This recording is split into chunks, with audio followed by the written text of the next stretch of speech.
Hello, this is Ian, Somerset News Network. This is a review, my view, of parliamentary questions. Kemi, the leader of the Conservative Party, had Starmer by the short and curlies. Literally. I think she did a brilliant job. You know, I'm a reform supporter at the moment. But I think she did a brilliant job. She asked the right questions. Starmer, slippery Starmer, just trying to get out of it. I said on the other video that he would try and blame the Conservatives. He couldn't do that because the Conservatives didn't have anything to do with this. But he threw Mandelson under the bus. Now, everybody is waiting for Kemi to start having a go at Starmer. And of course, Starmer's going to read all the answers out again. Everything's scripted for him. But do you watch him squirm? You know, I thought he was going to do a Chancellor and burst out in tears. That's what it looked like. Anyway, parliamentary questions. The opposition gets 6 questions. The Liberal Democrats get 3 questions. And then other parties 1. So, to start with, you know, as a warm-up act, 2 MPs on the Labour side asked the Prime Minister questions. Now, I'll do the first one because it's a softie. And it's just to get into the swing of it. There was a second one about Paisley and Labour putting money into the inner cities, which Starmer will announce the next day that the government are going to put 800 million into local communities. So that's why that question was asked, to lead up to tomorrow, to the press conference. But Starmer hasn't talked about Mandelson yet. So, the first softball question, just to get things going. We now come to Prime Minister's questions. Joanna Baxter. Question number 1, please, Mr. Speaker. Prime Minister. Thank you, Mr. Speaker. On World Cancer Day, we're publishing our National Cancer Plan to transform care for patients. It means investment in cutting-edge technology so our exceptional frontline staff can give world-class care. It funds more tests and scans, meaning faster diagnosis and treatment, and tailored treatment in specialist centres. And, Mr. Speaker, will cover the cost of every family whose child needs travel for cancer care. Yeah. Because the focus should only be on recovery, not worrying about money. This morning I had meetings with ministerial colleagues and others. In addition to my duties in this House, I shall have further such meetings later. Okay, one softball question. And he'd taken another one as well. Now we come to the main event. Kemi stands up. Oh, you've got to like the girl. She really did have Starmer by the short and curlies. And he ain't going to answer it. He's going to waffle. But he throws Mandelson under the bus. You wait. Leader of the Opposition, Kemi. Thank you, Mr. Speaker. The whole House will be disgusted by the latest revelations about Jeffrey Epstein. All of us want to see his victims get justice. But the political decision to appoint Epstein's close associate, Peter Mandelson, as Britain's ambassador to Washington goes to the very heart of this Prime Minister's judgment. When he made that appointment, was he aware that Mandelson had continued his friendship even after Epstein's conviction for child prostitution? Simple question. Mr. Speaker, let me start where I must with the victims of Epstein. And all of our thoughts are with them.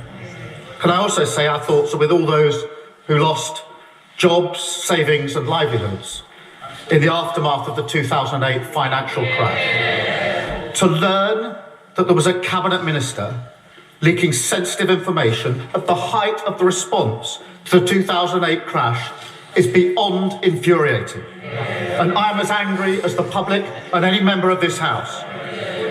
Mandelson betrayed our country, our Parliament, and my party.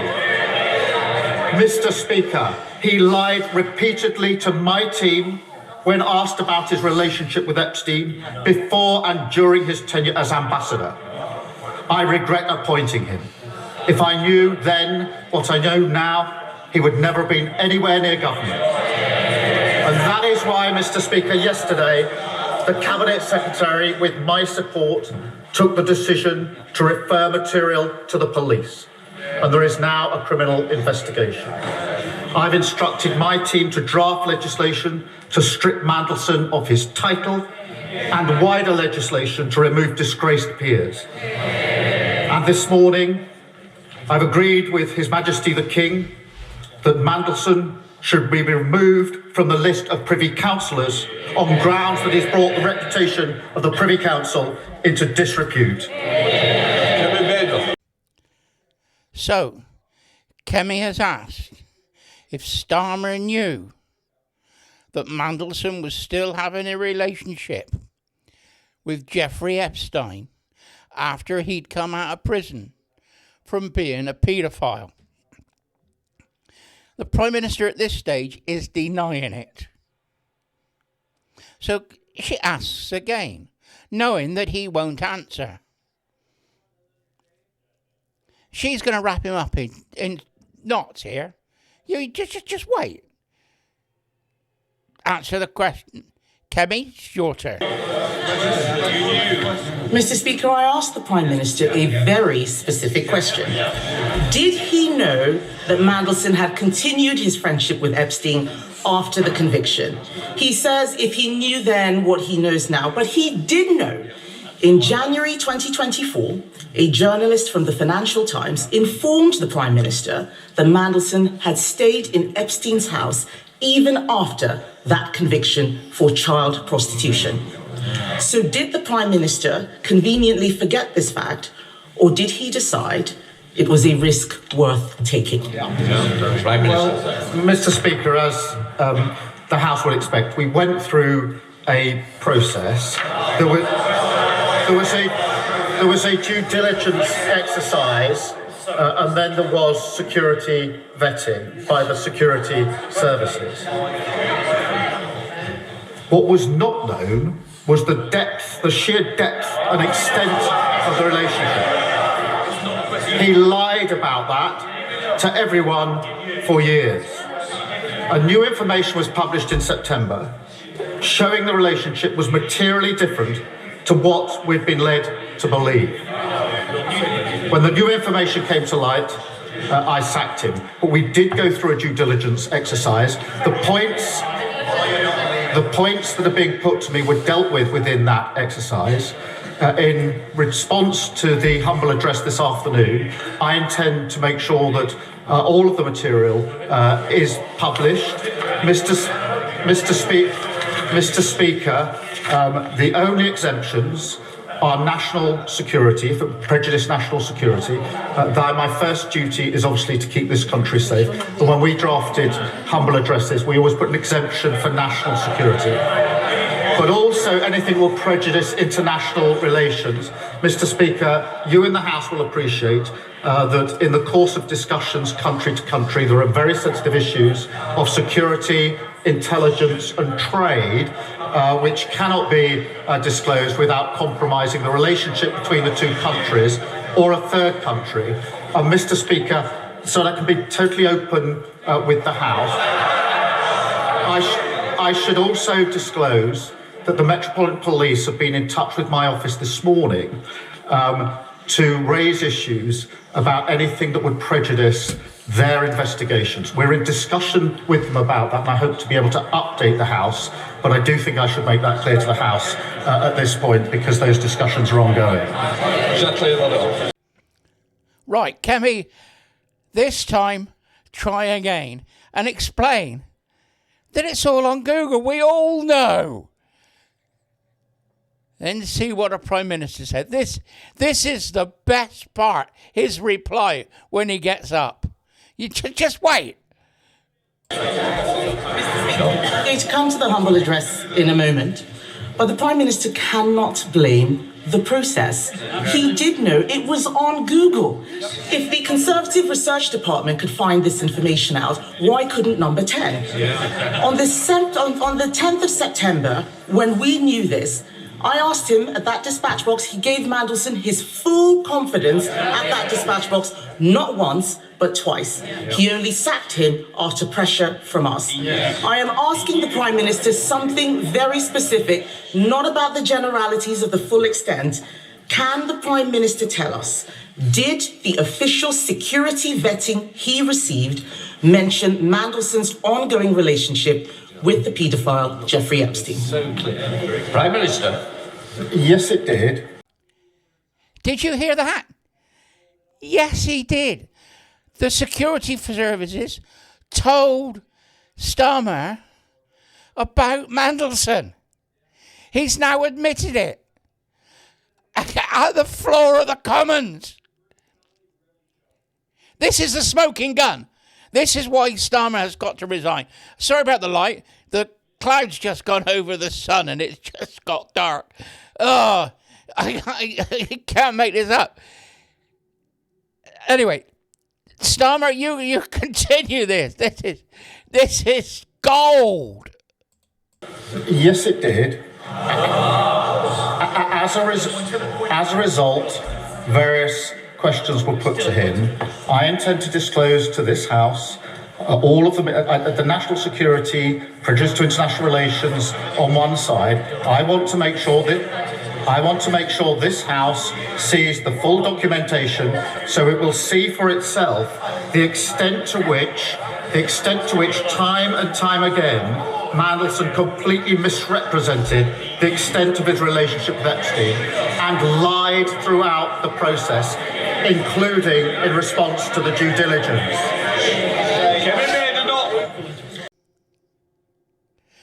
Okay. So Kemi's got another question. She's going to lead it on now to how the Cabinet Secretary and Starmer can rely on. This is how the cover-up is going to work. This is what Starmer's trying to do. And later on, after this, the Commons are going to have a vote of whether to release the Mandelson papers or not.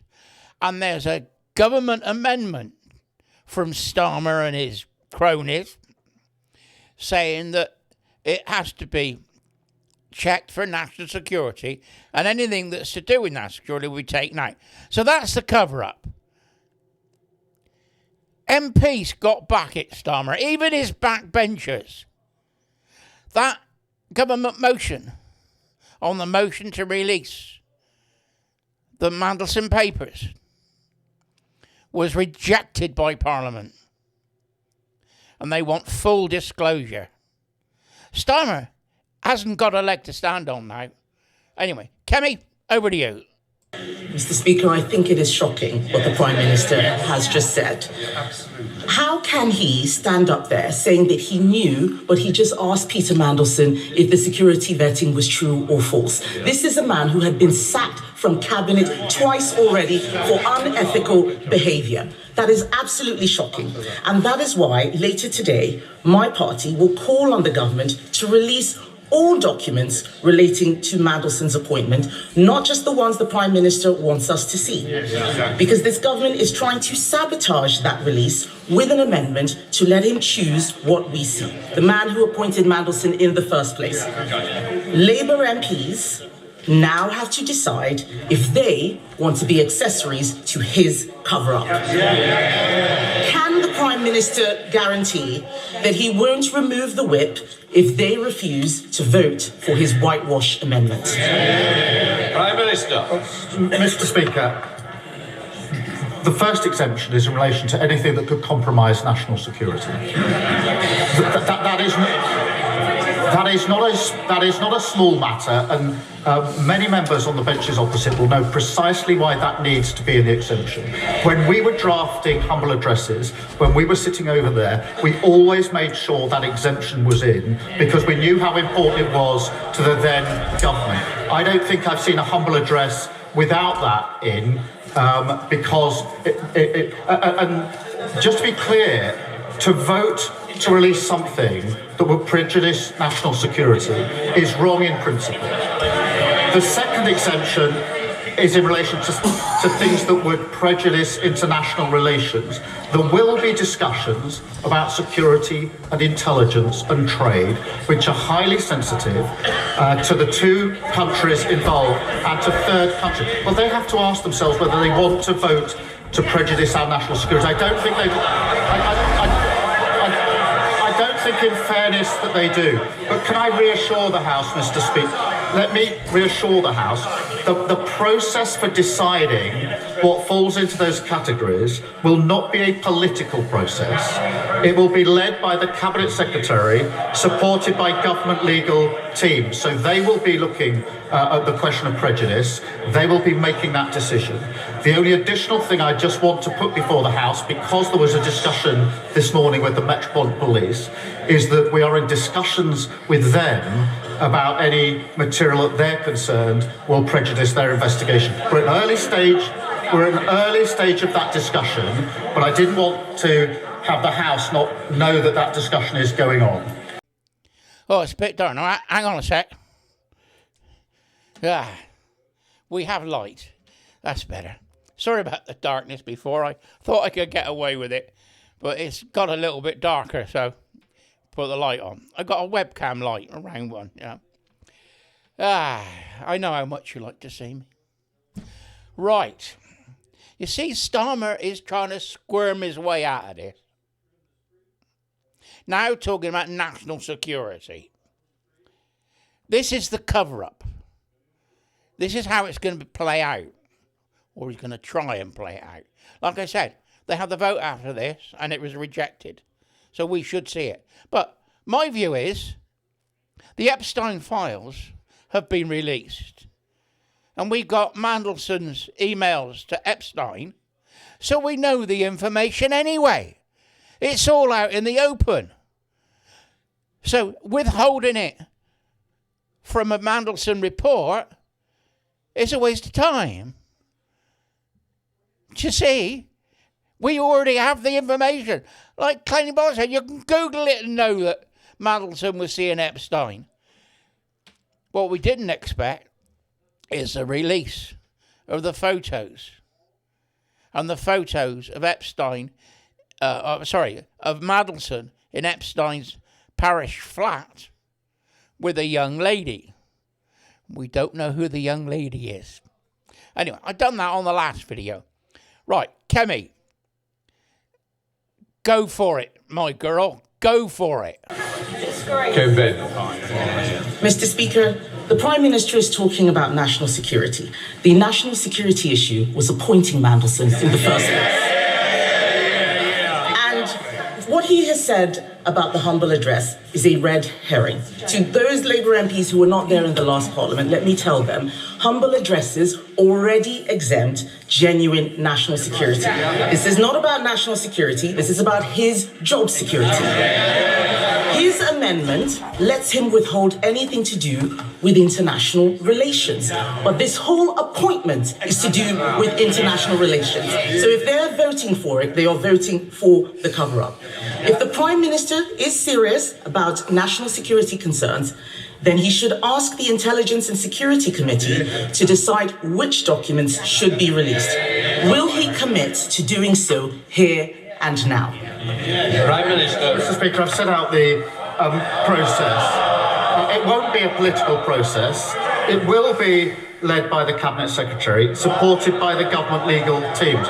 But I'm pleased that she, I think, now accepts that at least the first exemption that we've written in to the amendment to the petition is the right amendment in relation to prejudice national security. But she and others behind her will understand that because of the breadth of what's asked for, and we're doing everything we can to make sure this is fully transparent and disclosed, but she and those behind her will understand from their own experience in government the sensitivity of information about security and intelligence and trade relations that are inevitably caught in exchanges of the nature that are being asked for. And it is right that anything that prejudices, not touches on, prejudices international relations is protected within the disclosure. Kemi Madoff has now got one more question. And I think she's just stirring the pot, putting the knife in the back. Rightly so, too. Does anybody believe what Starmer said? Me and my wife were watching it yesterday. And I turned round to my wife when he'd finished. And I said, "Did you hear what he said?" And she said, "No, I switched off." I got to admit that I switch off as well. Does anybody ever listen to Starmer? You know, everything he's got is written down. Nothing is from the heart. Now, I never script these. I might have headings on what I'm going to talk about, and I skip from heading to heading. But what I say is ad-lib. It's off the cuff. Because I believe it sounds more genuine. I might make mistakes. I might and ah a bit. Try and do it as little as possible. And if I'm really having a bad day, then I edit all the ums and ahs out. But I'm not doing that now. I'm a little bit more practiced like I was when I was doing my radio interviews. Took me time to do that. Cutting the tape and taking all the ums out took me hours. But I understood how to do it. It taught me how to edit tape. And editing on this computer package, it is a piece of cake. Makes quarter inch reel tape, reel to reel tape. Doing it on the computer is child's play, I tell you. Right, Kemi, one more question. Let's finish him off. And it should have finished him off. But today, he stands up, does a press conference, saying that he's going to give 800 million to local communities. Does anybody believe anything that Starmer says? The guy is a total joke. He's not a leader. They say that some people are promoted beyond their capability. Starmer is a prime example of that. Anyway, Kemi's last question. I'm off. That's it. Review over. And I hope you like this video. If you like it, hit a like, hit a share. I'd like to get more viewers. And if you do agree with me, then just share the videos. If you don't agree with me, then don't. Anyway, Ian, Somerset Newsnet, gonna sign off, and I'll leave you with Kemi and her last question. Kemi Madoff. If that was really the case, then he wouldn't mind if the ISC had a look. And let's be clear, he says the Cabinet Secretary makes it non-political, but that doesn't make it independent. What we want is an independent look. The ISC is independent. The Cabinet Secretary works for him. We know that there will be a cover-up because this implicates the Prime Minister and his Chief of Staff, Morgan McSweeney, a protege of Peter Mandelson. The Prime Minister chose to inject Mandelson's poison into the heart of his government on the advice of Morgan McSweeney. His catastrophic lack of judgment, telling us now that he did know, has harmed the special relationship. It has endangered national security. It's not the humble address, it's him. It's compromised our diplomacy and it has embarrassed our nation. After all of this, does he have the same full confidence in Morgan McSweeney that he had in Peter Mandelson? Prime Minister. McSweeney is an essential part of my team. He helped me change the Labour Party and win an election. Of course I have confidence in him. But Mr. Speaker, whatever is slung across this dispatch box, I don't think it's right for the Cabinet Secretary to be denigrated in that way, and to suggest that he would be involved in a cover-up. There's the politics that comes over the dispatch boxes, but I honestly don't think it's right to impugn the Cabinet Secretary in that way. I suspect in their heart of hearts, many on those benches would agree. Mr. Speaker, I'm as angry as anyone about what Mandelson has been up to. The disclosures that have been made this week of him passing sensitive information at the height of the response to the 2008 financial crash is utterly shocking and appalling. He's betrayed our country. He's lied repeatedly. He's responsible for a litany of deceit. But this moment demands not just anger, but action. And that's